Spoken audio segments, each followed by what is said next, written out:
acompanhar esses últimos 3 dias, estivemos compartilhando um pouco sobre a perspectiva missionária da carta de Paulo aos Filipenses. Então, só uma breve resumo, dos tópicos que nós tocamos na quinta, sexta e no sábado ontem. Quinta-feira nós falamos um pouquinho sobre aquela expressão tão conhecida nossa, no capítulo 1, versículos 18, final do 18 até o 26, o texto que a gente leu, aquela expressão conhecida de que o viver é Cristo, o morrer é lucro. As implicações dessa espiritualidade de vida e morte de Paulo para a missão da igreja. Depois seguimos pelo capítulo 2, tratando um pouco dos versículos 1 a 4, sobre a missão vista a partir da realidade de Cristo e a outra pessoa, como campo missionário da igreja. E ontem, partindo para o capítulo 3, comentamos um pouquinho sobre a maturidade cristã, e a maturidade ou o aperfeiçoamento da nossa vida cristã voltado para a missão. E o contrário, também, que foi a vida acomodada àquilo que já alcançamos, como uma espécie de antimissão. Mas por que Filipenses? Filipenses é uma carta que, há algum tempo atrás, começou a assumir um brilho especial na nossa vida, devido ao contexto que estamos vivendo, um contexto de trabalho missionário na Europa. Os irmãos se lembram, pela leitura de Atos 16, que o apóstolo Paulo e sua equipe estavam peregrinando, digamos assim, pela região que hoje nós conhecemos pelo nome de Turquia, que estava dividida em várias províncias romanas, e iam para a Frígia, e diz o texto de Atos 16 que o Espírito o impedia de pregar o Evangelho na Frígia. Então eles deram uma volta imensa e chegaram na Bitínia, e também diz o texto que o Espírito os impedia de pregar o Evangelho na Bitínia, e foram percorrendo por ali aquela região até que chegaram em uma cidade costeira, em Troade, e ali, naquela noite que passaram nessa cidade, Paulo teve a célebre e famosa visão do homem macedônio dizendo: passa a Macedônia e ajuda-nos. Isso é uma história muito conhecida de todos nós, Atos 16. Diz o texto que eles entenderam então que a vontade do Senhor era que cruzassem o mar e chegassem nas terras europeias, Macedônia e Europa. Chegaram no ponto do outro lado, caminharam um pouquinho pelo interior até uma importante cidade chamada Filipos. E ali então surge a primeira igreja cristã em território europeu. E como a gente estava justamente trabalhando, temos uma equipe de umas 40 pessoas trabalhando nesse continente hoje, essa carta então começou a nos atrair, e começamos a ler e ler outra vez, procurando o que Paulo tinha a dizer para a primeira igreja cristã estabelecida em terras europeias. E o que Paulo disse a essa igreja, fruto também do seu trabalho missionário, o que ele disse, que significados, que implicações, que desafios essas palavras, esses ensinos representam nas nossas vidas hoje. Não só para nós que estamos lá, nesse continente, mas para toda a igreja de Cristo, inclusive para a igreja de Cristo aqui no Brasil, que está diretamente envolvida com essa obra. Com os 2000 anos que passaram, desde que a carta foi escrita, né? Mais ou menos. Uns 2000 anos se passaram. E muita coisa aconteceu no Velho Continente. Muita coisa. O cristianismo se solidificou, o cristianismo se mesclou com as várias culturas. O cristianismo foi considerado uma religião oficial por Roma. Foi perdendo sentido, depois começou a se desviar tremendamente dos princípios dos apóstolos, até que uma reforma surge nessa mesma terra, nesse mesmo continente. Dessa reforma, então, a volta às Escrituras, a volta aos princípios, aos valores dos apóstolos, da palavra de Deus, e dessa reforma surgiram igrejas que continuaram nesse continente e passaram-se décadas e mais anos e alguns séculos, e muitas dessas igrejas que surgiram da reforma, como a igreja anterior à reforma, também começaram a se acomodar com perspectivas terrenas e não divinas, e muitas delas também começaram a assumir posturas que não eram condizentes com a palavra de Deus, e muitas também acabaram se desviando dessa fé. Mas o bonito de tudo isso é que, no meio desse desvio, vamos chamar assim, esse desvio da fé, remanescentes fiéis começam a surgir. Começam a pipocar por todos os lugares da Europa. Pequenos grupos, pequenas denominações com 5, 6, 10, 15, 20 e poucas igrejas no país. Denominações que, a maioria dessas igrejas se reúnem nas casas, não tem templos, não tem recursos para alugar ou comprar locais, se reúnem nas casas, e a gente começa a fazer contato com esses irmãos, a conviver com eles, a ajudá-los um pouco nas suas dificuldades e nos seus desafios. Vamos descobrindo gente crente, irmãos fiéis, pessoas que estão buscando sinceramente conhecer a palavra de Deus, pessoas que estão pedindo à Igreja do Brasil que nos ajude, que envie mais obreiros, que envie pessoas bem preparadas, pessoas que possam ser bênção na vida deles, como um dia eles também foram usados por Deus nas nossas próprias vidas, no estabelecimento das nossas igrejas aqui no Brasil. Mas esse velho continente continua lá. Esses grupos são remanescentes fiéis. São poucos, são pequenos, mais ou menos desarticulados ainda, né? Mas continua lá. E a realidade ainda é uma realidade muito dura.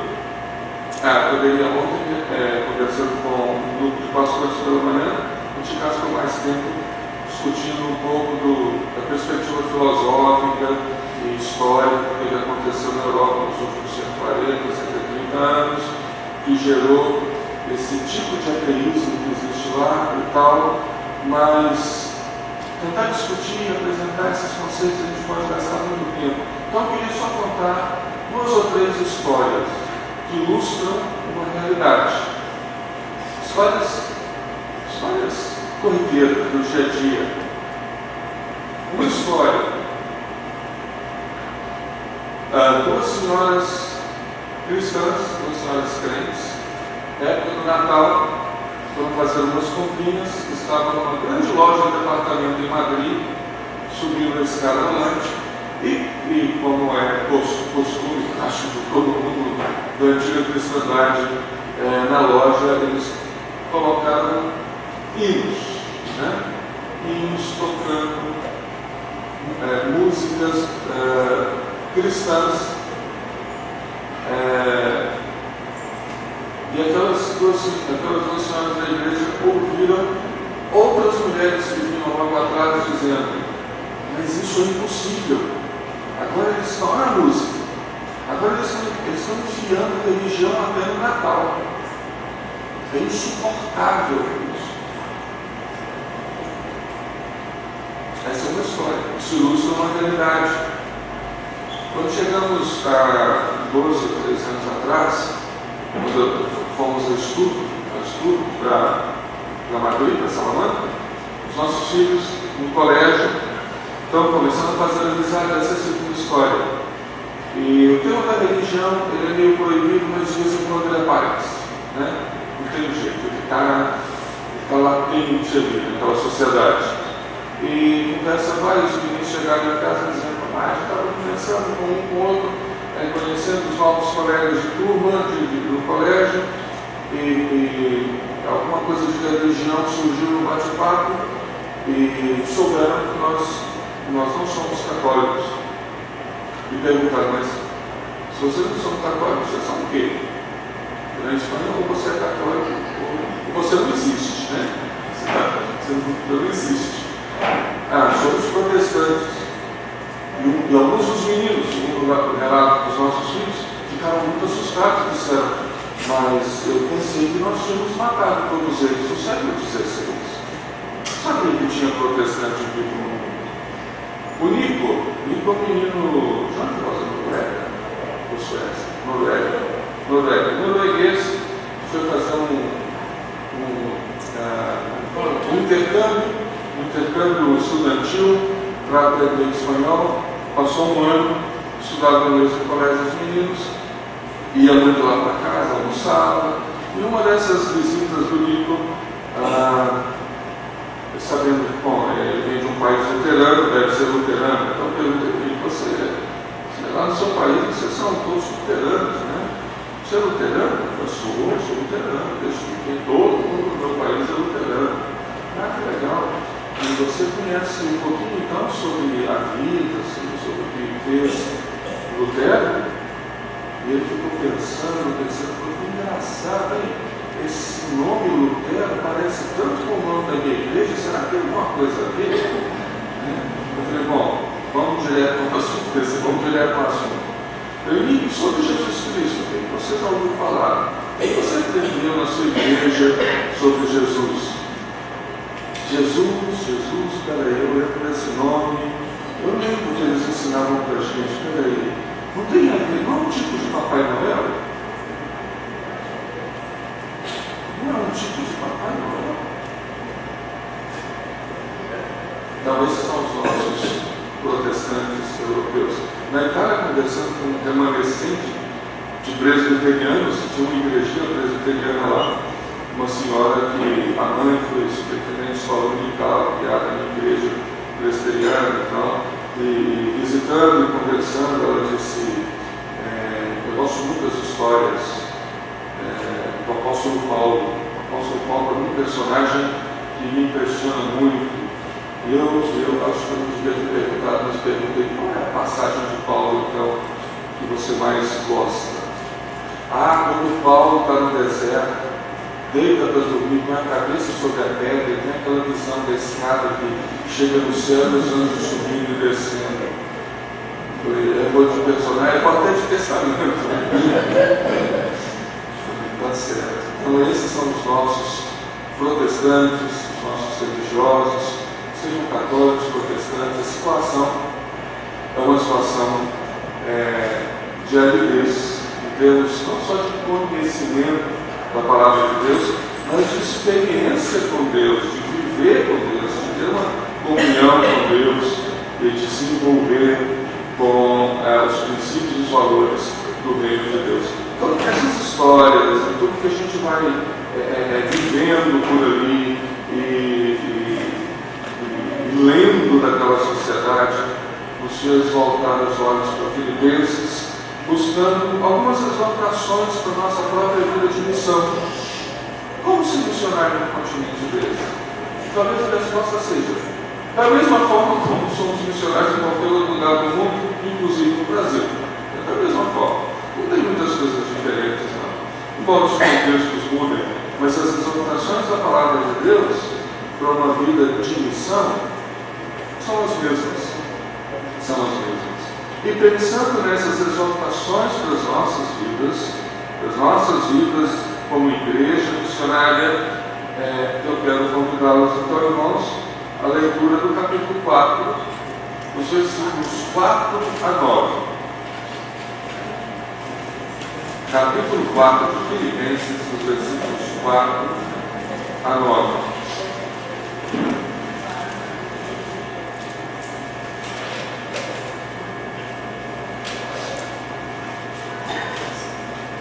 Capítulo 4 de Filipenses, 4 a 9.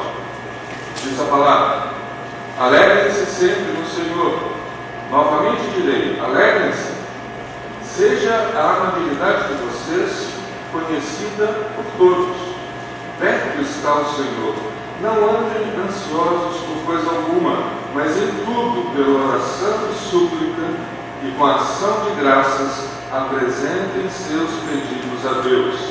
E a paz de Deus, que excede todo o entendimento, guardará o coração e a mente de vocês em Cristo Jesus. Finalmente, irmãos, tudo que for verdadeiro, tudo que for nobre, tudo que for correto, tudo que for puro, tudo que for amável, tudo que for de boa fama, se houver algo de excelente ou digno de louvor, pensem nessas coisas. Ponham em prática tudo o que vocês aprenderam, receberam, ouviram e viram em mim. E o Deus da paz estará com vocês. Amém. Um parágrafo interessante, em que Paulo faz uma série de exortações aos irmãos da igreja de Filipos. Embora sejam exortações variadas, todas elas estão vinculadas ao tema que tratamos ontem à noite, o tema da maturidade na fé cristã, da constante busca de crescimento, o tema do consequente compromisso e envolvimento missionário da igreja, final do capítulo 3 até o primeiro versículo do capítulo 4. Sem se esquecer das exortações que Paulo acabara de fazer a Evódia e Síntique, versículo 2, versículo 3, do nosso capítulo 4, bem como também a Sísimo, nesses dois versículos. Sem se esquecer dessas exortações, Paulo procura também ajudar a toda a igreja com um conjunto de exortações que visam o crescimento espiritual dos crentes e da igreja que está comprometida com Paulo, essa igreja dos Filipenses, que em várias ocasiões manifestou seu compromisso, inclusive financeiro, com Paulo, participou da plantação da igreja em Tessalônica, quando Paulo esteve ali, envia um diácono, Epafrodito, que se esforça e chega meio louco a Roma para acudir a Paulo, ou seja, uma igreja que estava comprometida com uma determinada obra missionária levada a cabo por Paulo no seu equipe. Então o apóstolo procura ajudar essa igreja com um conjunto de exortações que visam o seu crescimento espiritual e que visam o fortalecimento da obra missionária a partir daquela igreja. E obviamente essas exortações são também importantes para as nossas próprias vidas hoje em dia. São exortações para uma vida missionária. Que exortações são essas? Vamos tentar pensar algumas. Versículo 4. Primeira exortação para uma vida de missão: a alegria e a graça como fundamentos para a vida com Deus. Alegria e graça, fundamentos para a vida com Deus. Essa é uma das primeiras exortações que Paulo menciona em praticamente toda a sua carta. Alegria e graça são palavras, são conceitos que Paulo desenvolve desde o início do primeiro capítulo. Desde o início do primeiro capítulo. No primeiro capítulo ele fala: eu oro com alegria. A minha oração a favor de vocês, Filipenses, é uma oração alegre, uma oração graciosa, uma oração fundamentada nessa relação com Deus. Então, uma exortação que tem a ver com a forma como o cristão se vê e também com a forma como o cristão vê todas as demais coisas. As perseguições que Paulo sofria momento, por exemplo, estava preso em Roma, ele podia enfrentar tais perseguições com alegria, porque essa alegria é produzida pela presença de Deus e de sua graça nas nossas vidas. As privações que os filipenses sofriam, porque a maioria deles sabemos eram pessoas de muito pouco recursos, vários deles eram escravos. Eles podiam enfrentar essas privações e essas dificuldades com alegria, porque suas vidas estavam enraizadas na graça de Deus. As perspectivas que o ser humano tem de si mesmo e do mundo estão marcadas por sua própria natureza. No nosso caso, como seres humanos, uma natureza pecaminosa, pecadora. E essa natureza nos proporciona e nos ajuda a definir sempre as diretrizes, as conclusões, as cosmovisões que seguimos para agir, para decidir. Mas Paulo nos apresenta uma perspectiva completamente nova em relação à do pecado humano. A perspectiva que Paulo nos dá é a perspectiva da graça e da alegria. Alegria e graça são duas palavras muito próximas, são profundamente vinculadas aqui no nosso texto e em toda a carta dos Filipenses. É um verbo que representa uma ação interativa que os cristãos devem assumir, porque estão em Cristo, em razão da sua fé, em razão dos referenciais divinos que orientam nossas vidas. Não encontramos alegria e graça nas nossas próprias dimensões humanas de vida. Não. A alegria e a graça estão baseadas somente no Senhor, somente em Deus. Deus mesmo em sua pessoa e em sua obra é a fonte de toda alegria e de toda graça na vida humana. Por isso, a perspectiva pela qual devemos encarar o mundo, encarar a nós mesmos, proposta por Paulo, a perspectiva proposta por Paulo é a do reinado e da ação redentora graciosa de Deus sobre as nossas vidas. Mas além disso, é importante observar que a extensão da vida que recebemos de Deus, ou seja, essa extensão de alegria e graça, é ampla, é uma extensão abrangente. Segundo ele, a ação interativa da alegria e da graça por parte do cristão e na vida do cristão deve estender-se diz o Paulo, a todo o tempo, que inclui naturalmente tudo o que compreende, tudo o que fazemos ao longo de todo o percurso da nossa vida, todas as dimensões da nossa vida.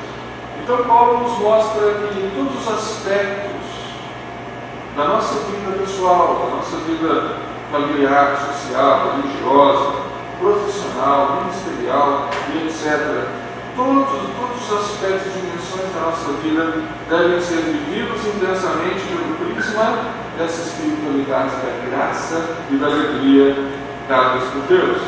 Obviamente, compreender e viver a vida pela perspectiva da alegria e da graça de Deus tem implicações profundas para a missão. Nesse sentido, a alegria e a graça nas nossas vidas representam em si mesmos tanto uma evidência clara da presença redentora de Deus em nós, como representam uma permanente proclamação da salvação em Cristo. A forma graciosa e alegre, que é um reflexo da redenção de Deus, a forma graciosa e alegre que determina os nossos conceitos, os nossos raciocínios, que dirige as nossas decisões, as nossas escolhas, que orienta os nossos sonhos, os nossos alvos, que normatiza os nossos relacionamentos sociais, profissionais, familiares, e que renova permanentemente a nossa comunhão com Deus e a nossa ação ministerial no mundo, é, por si só, uma poderosa presença missionária na sociedade humana. As pessoas podem olhar para cada um de nós, das nossas vidas, para a dinâmica do corpo de Cristo e da igreja, e ver a presença, a ação, a expressão de Deus refletida em nós, pela sua graça e pela alegria que Ele nos dá. Então, a primeira exaltação de Paulo, eu creio, tem a ver com essa alegria e essa graça fundamentando a nossa vida, enraizando a nossa vida em Deus, nos princípios da redenção de Deus e da Sua palavra. Nós vamos com o versículo 5, uma outra exortação dada pelo apóstolo, creio, é a amabilidade para com todos. Amáveis com todos. Paulo nos exorta a amabilidade. Ser amável com as pessoas é um reflexo também da graça e do crescimento que recebemos diariamente com Deus. Reflete também nossa busca pelo crescimento espiritual e o nosso desejo de não viver acomodados com a admissão com que já cremos ser suficiente para as nossas vidas, porque há mais coisa pela frente. A amabilidade se baseia no fato de que todos, sem nenhuma exceção, todos fomos criados por Deus à sua imagem e semelhança, e que Ele é o juiz supremo, o justo, supremo juiz sobre todos nós, seres humanos. Quanto a ser juiz, notamos como Paulo conclui o verso: perto está o Senhor. Dessa forma, entendemos que todos os seres humanos recebem de Deus uma dignidade que lhes é intrínseca, razão pela qual devem ser tratados com respeito, dignidade e amabilidade. A amabilidade é um traço do comportamento cristão que deve ser conhecido de todos os seres humanos. Há dois elementos importantes aqui, eu creio. O primeiro deles é que essa amabilidade pode ser considerada como uma ação permanente e deliberada do cristão. Ser conhecida é uma exigência, é uma espécie de imperativo do nosso comportamento. Dessa forma, a amabilidade e o respeito assumem um significativo papel evangelizador também, porque nós testemunhamos o Evangelho e a graça de Cristo através da forma como nos relacionamos e tratamos as pessoas. A sua intenção, digamos assim, a intenção dessa amabilidade é evangelística, é também missionária. Mas o outro elemento talvez presente aqui é que a amabilidade deve ser dirigida a todos os homens, a todas as pessoas.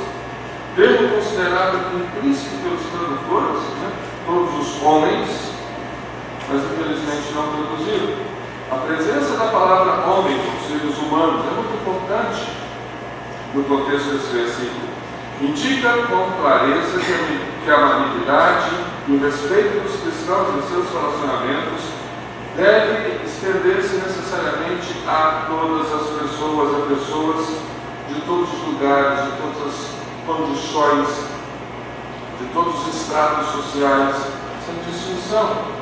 Nesse sentido, tanto a intenção e agora também a extensão da amabilidade são visivelmente evangelizadores e missionários, porque se estende a todas as pessoas.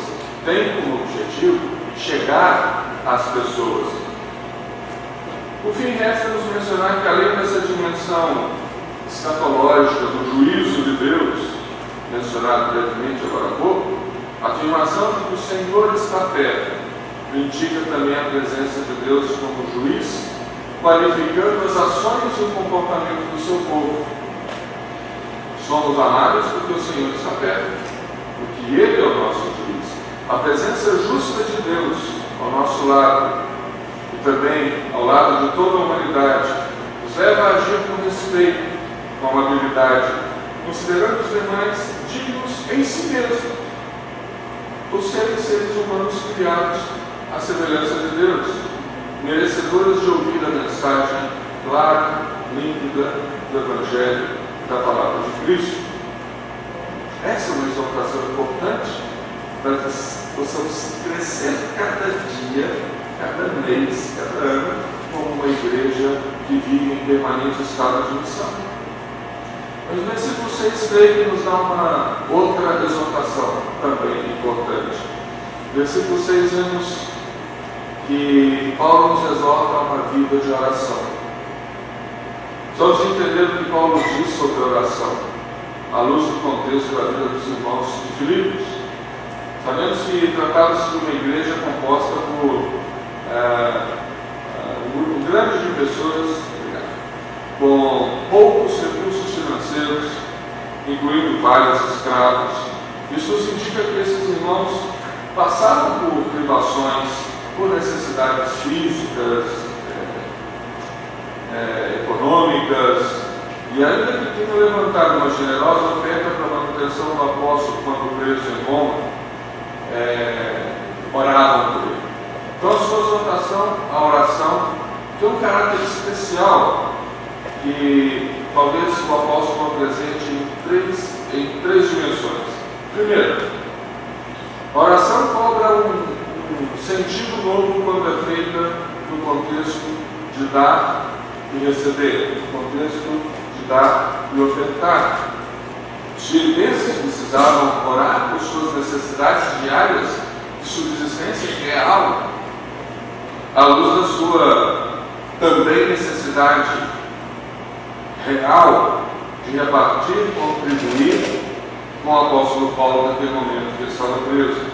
Nessa dimensão do exercício da fé, a oração se torna um elemento necessário da espiritualidade, um elemento necessário na luta contra a avareza pessoal e na busca do crescimento e da maturidade em relação com a nossa vida com Deus e também com as pessoas e com a missão restauradora de Deus entre os seres humanos.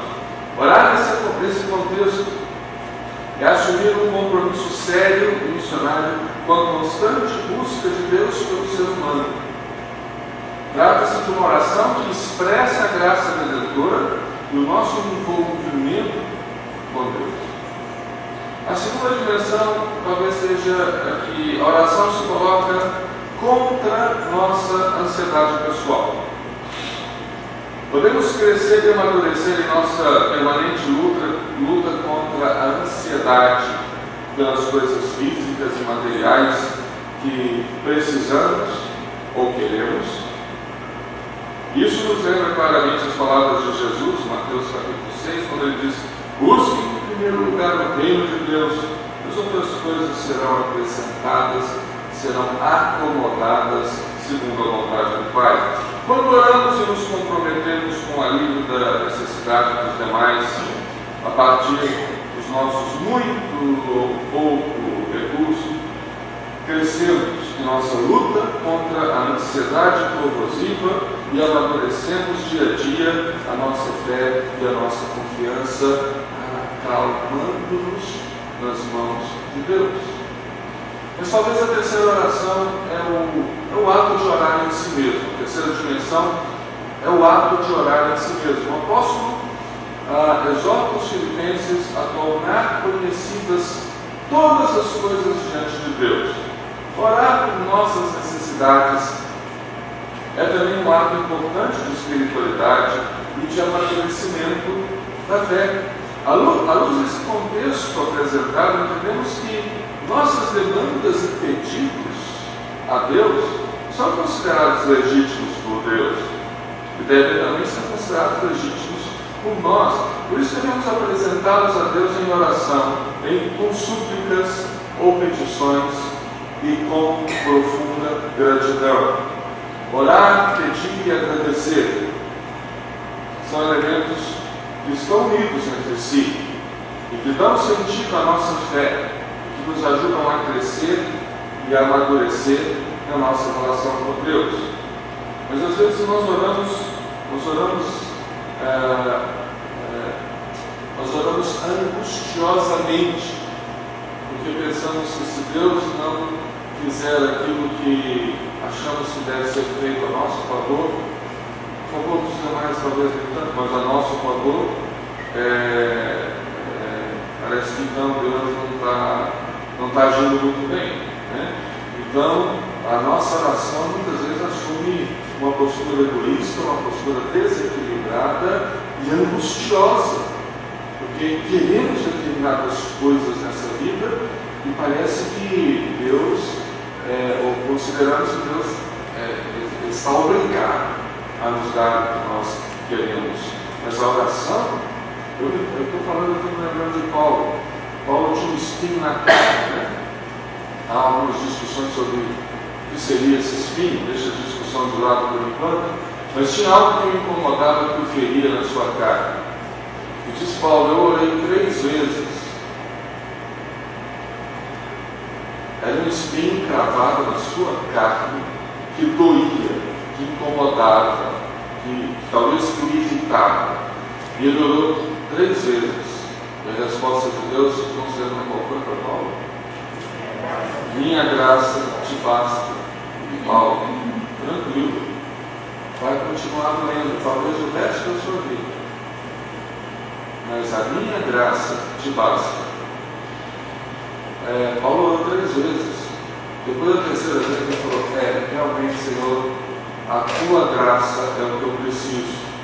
Se esse negócio cravado no meu corpo vai continuar doendo o resto da minha vida, amém? Eu aguento, porque a graça de Deus me sustenta.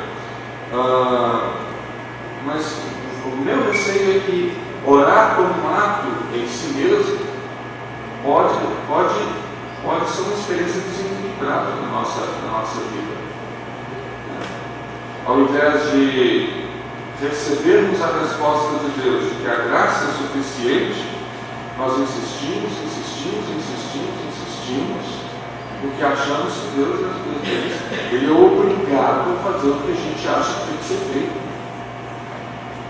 Mas Deus é soberano, e na nossa oração precisamos reconhecer essa soberania de Deus e nos submeter a essa soberania de Deus. E isso é fundamental na obra missionária, na obra evangelizadora, na plantação de igrejas, no atendimento diaconal. Em todo o ministério cristão é fundamental reconhecer essa soberania absoluta de Deus. Então nós oramos, pedimos e agradecemos. E essa experiência, esse exercício nos ajuda a crescer e a amadurecer na fé. Então, diante dessa exortação apostólica à oração, o que é importante reavaliar, redimensionar nossa vida de oração e as suas consequências práticas no atendimento e no alívio das necessidades dos demais. Por isso, a vida de oração profundamente significativa é necessária no exercício da missão. Lembram-se quando Cristo percorria cidades e povoados pela Galileia, toda uma primeira parte do Evangelho de Mateus, começando no capítulo 2, quando nós chegamos no capítulo 9, a partir do versículo 36, aquele refrão, e Jesus percorria cidades e povoados, ensinando nas sinagogas, pregando o Evangelho do Reino, curando os enfermos. Essa expressão é como se fosse um refrão no início de Mateus, aparece algumas vezes. Cria uma espécie de linha interpretativa dentro dessa primeira parte de Mateus. Mas é interessante que aí em Mateus capítulo 9, quando Mateus registra de novo esse refrão, Jesus diz: vi as multidões, estão cansadas, sobrecarregadas, exaustas, trituradas, como ovelhas que não têm pastor. Tenho compaixão, tenho misericórdia dessas pessoas. E a conversa segue, os discípulos ao redor, e Cristo olha para os discípulos e diz uma expressão muito famosa: a seara é grande, os ceifeiros são poucos. Conclusão: rogai, pois, ao Senhor da seara que envie mais trabalhadores para a sua seara. Final do capítulo 9 de Mateus. E a primeira coisa que a gente observa é que a seara tem um Senhor. Por isso nós podemos rogar e orar. Mas eu fico imaginando, aqueles discípulos devem ter orado naquele momento. Porque o capítulo 10, ele faz sentido, o início do capítulo 10 faz sentido à luz da oração feita, à luz da petição. Porque o capítulo 10, então, começa dizendo que Jesus separa dentre os que o seguiam 12. Não é verdade? Vamos em Mateus. Capítulo 10 diz que ele chama seus 12 e lhes dá autoridade para expulsar espíritos imundos, curar todas as doenças, enfermidades, autoridade para fazer basicamente a mesma coisa que ele vinha fazendo naquelas viagens pela Galileia. Aí vem o nome dos 12 e no versículo 5 diz: Jesus enviou os 12 com as seguintes instruções, deu um curso para eles. Essas instruções são muito importantes, mas o que eu fico pensando é a vinculação entre o capítulo 9 e o capítulo 10 nos leva a pensar que a oração, a petição, o rogar do versículo 38, rogai ao Senhor da seara, envie mais trabalhadores da seara, essa oração produziu um envio claro, concreto e objetivo. É como se, juntando os dois textos, pudéssemos pensar: oramos? Então nós, via de regra, somos a resposta de Deus à nossa própria oração. Estamos orando pelo avanço da obra missionária no mundo, no Brasil, aqui em São Luís, no Estado, no nosso país, em outros países, em outros continentes. Estamos orando?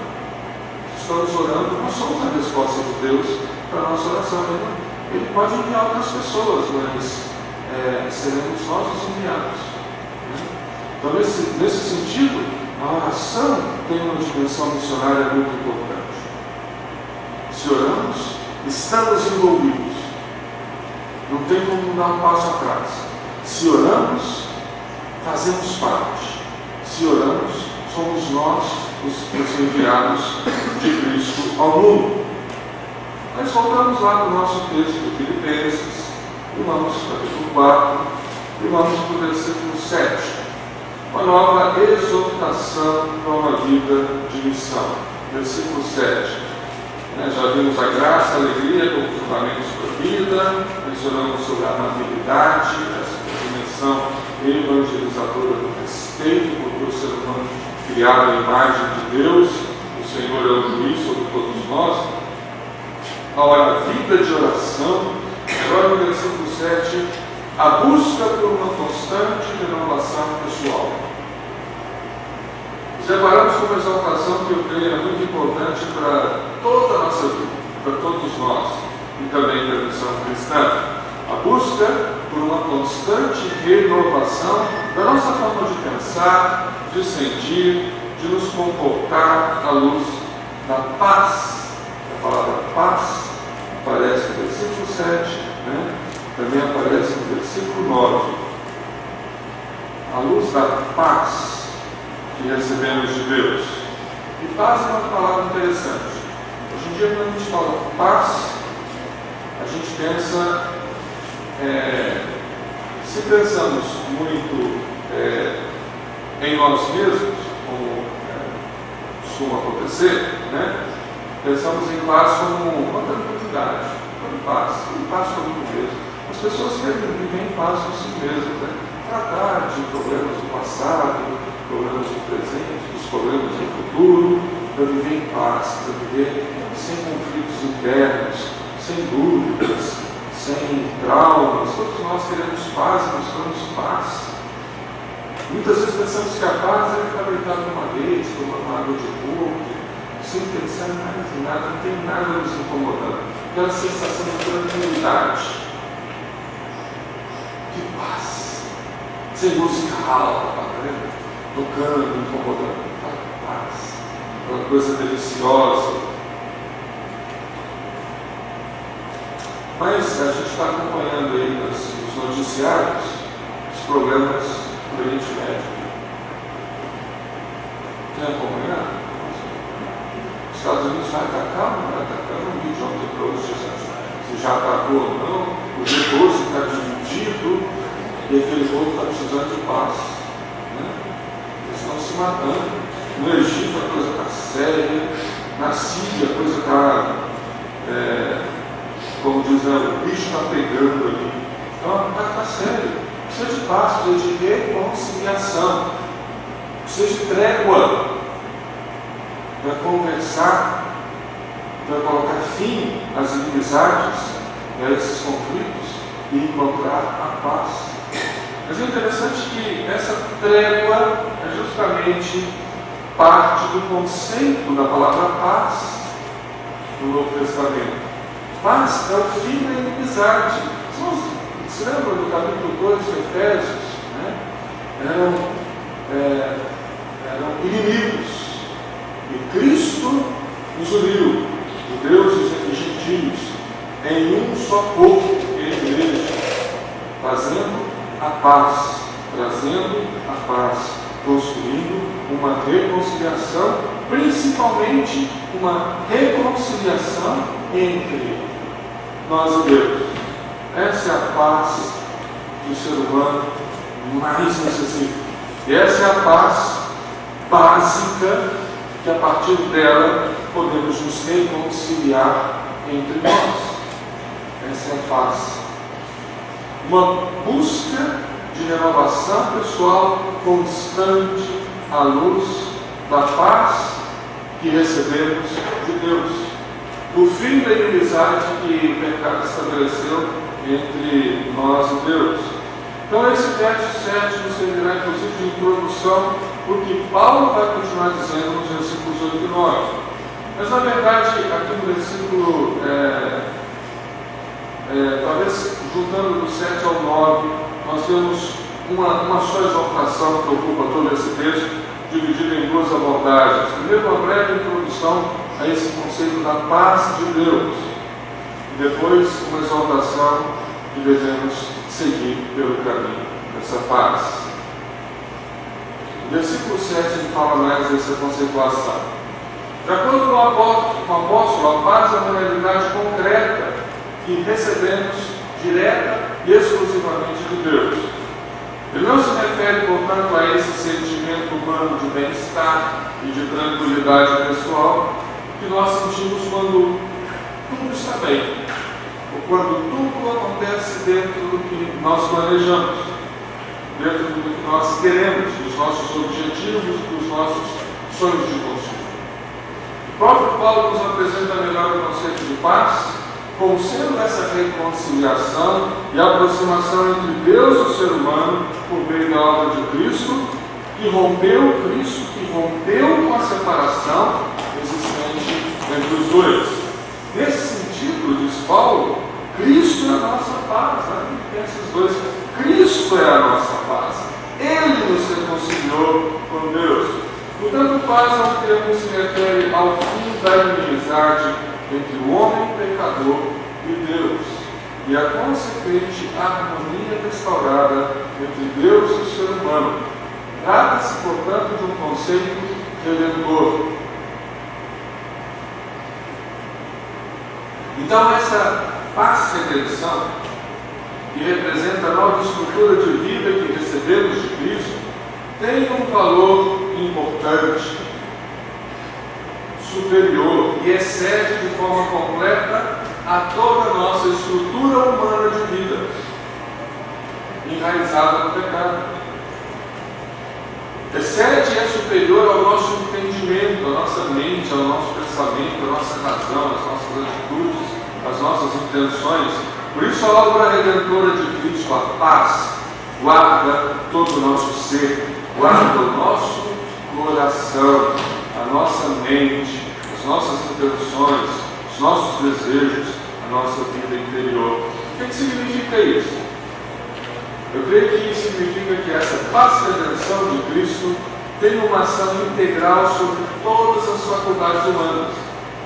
Pela sua obra, Cristo nos propõe novos padrões de pensamento, de sentimento e de vontade, de desejos, daquilo que almejamos. A paz de Cristo nos guarda de nós mesmos e da forma como encaramos e nos relacionamos com a vida. A paz de Cristo nos transforma à luz dos valores do reino de Deus. Essa exortação do apóstolo nos leva a buscar constantemente essa transformação proposta pela paz, redenção, essa renovação constante na nossa vida. É uma exaltação que nos faz olhar para dentro de nós, na forma como nos comportamos e nos relacionamos com as pessoas. Então, nesse sentido, ao pensar, ao sentir, ao querer, de conformidade com a paz, redenção, passamos a nos compreender, nos comportar, nos relacionar transformadora e evangelizadoramente, por todos os demais, em todas as possíveis circunstâncias em que nos encontramos. Uma vida renovada, em constante processo de crescimento, de renovação, de busca da palavra de Deus, é uma vida que transmite, uma vida que torna evidente que Deus nos dá a paz através de Cristo. Né? Mas continuando a explorar essas exaltações, passamos para o versículo 8 e 9, né? Que é uma continuação dessa ideia da paz.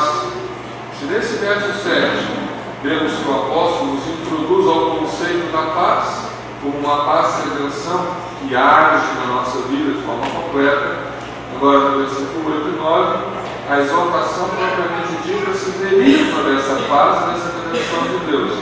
Então, há dois elementos, versículo 8 e versículo 9. O primeiro deles, versículo 8, a vida dirigida pelos padrões de Deus. Se queremos crescer como uma igreja missionária, como famílias missionárias, nossa vida precisa ser dirigida pelos padrões do nosso Deus. Esse verso normalmente é utilizado pelos cristãos como uma espécie de amuleto. Já viram isso? Uma espécie de amuleto para a gente se proteger de pensamentos impuros e pecaminosos. Né?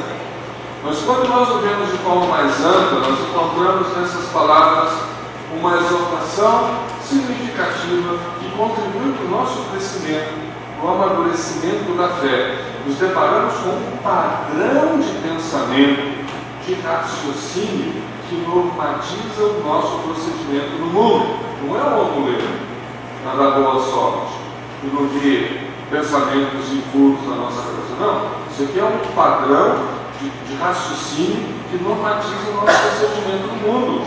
Então, nesse sentido, a forma de pensar, nossa forma de considerar as coisas, de refletir acerca de tudo, de nós mesmos, dos demais, da sociedade, do mundo, do trabalho, etc. A forma como pensamos, consideramos, refletimos, deve estar fundamentada pelos princípios e valores que Paulo nos apresenta aqui. Em outras palavras, os elementos mencionados nesse versículo 8 formam a base para a compreensão cristã do mundo e para a compreensão cristã de nós mesmos. E para a compreensão cristã do nosso compromisso com Deus dentro desse mundo. E aí entra a dimensão da missão. Nesse sentido, esses elementos aqui sustentam tanto o nosso relacionamento com o mundo como a nossa missão no mundo. O apóstolo parece objetivo ao descrever os elementos que formam a base do nosso raciocínio cristão e do nosso comportamento missionário no mundo. Segundo ele, trata-se da totalidade daquilo que for verdadeiro, honesto e real, nobre, sério, de bom caráter e respeitável, correto e justo, puro e santo, amável, de boa fama, de moral e de bondades excelentes e digno de louvor. Que conjunto, que plataforma, que plataforma. São elementos que estão em completa integração entre si. Essas palavras não são avulsas. Eu gostei dessa parte aqui de verdadeiro, honesto e real. Mas isso de puro e santo, vou deixar para o outro irmão ter essa parte. Uma plataforma única, é um conjunto. Né? Na verdade, a proposta do apóstolo é transformadora da nossa cosmovisão. Nos leva a um relacionamento crescente e renovado conosco, com a sociedade humana e com Deus. Então, esta proposta assume um caráter profundamente missionário, quando nos posicionamos dentro do mundo, dentro da sociedade humana, com um novo padrão de compreensão e comportamento. Apresenta ao mundo, de fato, uma comunidade que é a igreja, que demonstra o Evangelho Redentor de Cristo pela forma como entende, como se comporta e como se relaciona com os demais. Então, dessa forma, o versículo 8 nos apresenta um desafio muito grande, que tem também a sua implicação missionária, ao nos propor uma vida dirigida por padrões e por valores, por princípios do reino de Deus. A vida de missão, meus irmãos, depende em muito maior medida das consequências destes elementos do versículo 8 na pessoa e na comunidade cristã do que o ativismo ou da fé que muitas vezes depositamos em determinados métodos, formas e etc. Não depende tanto de metodologias, depende muito mais das consequências desses elementos nas nossas vidas como pessoas e na nossa vida como igreja. A verdadeira espiritualidade missionária se fundamenta em uma constante renovação dos nossos padrões de pensamento. Romanos 12, Paulo fala da transformação da nossa mente. Mas o versículo 9, que é o último versículo desse bloco, a prática permanente do discipulado é também uma exortação de Paulo para uma igreja missionária.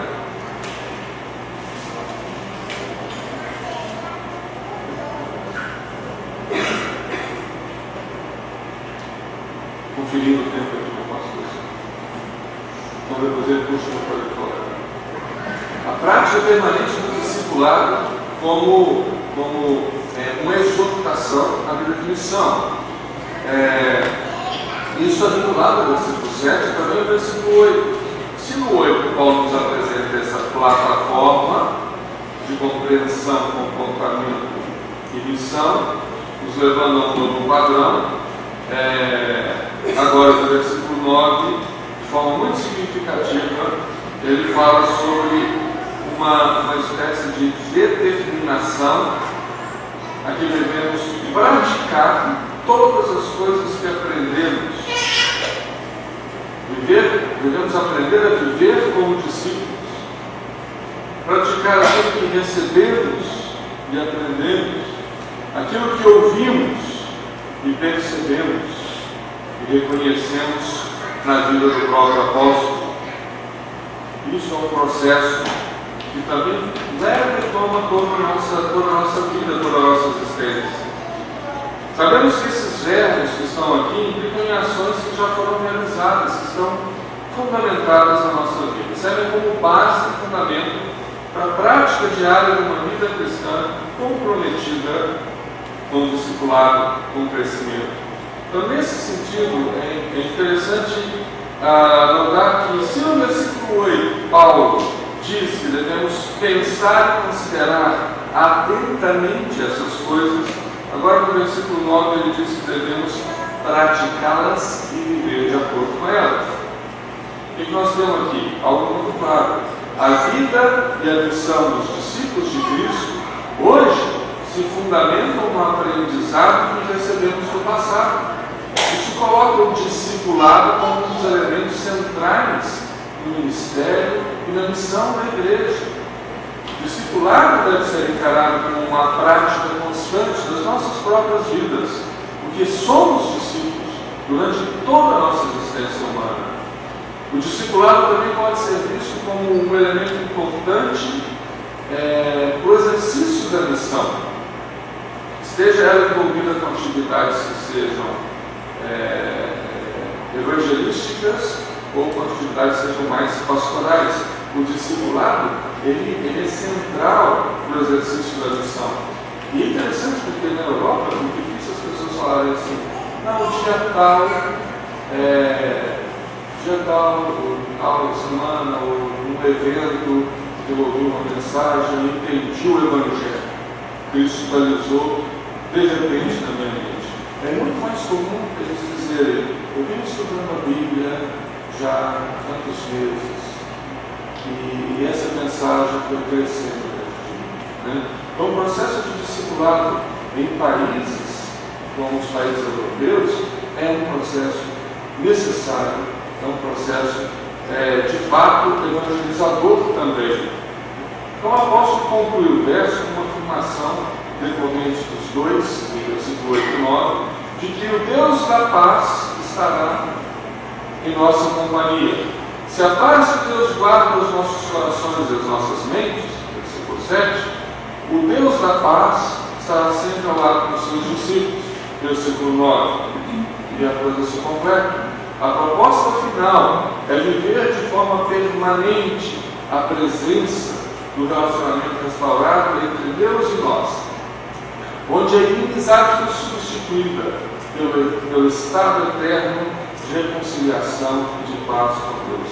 Então, assim, a igreja encontra paz, e na reconciliação com Deus encontra uma diretriz básica do seu relacionamento missionário com o mundo e consigo mesmo, tendo o discipulado, a renovação da mente, a amabilidade, a vida de oração, a constante renovação pessoal, a alegria e a graça como elementos, como exortações que nos enchem, que enchem a nossa vida e que direcionam o nosso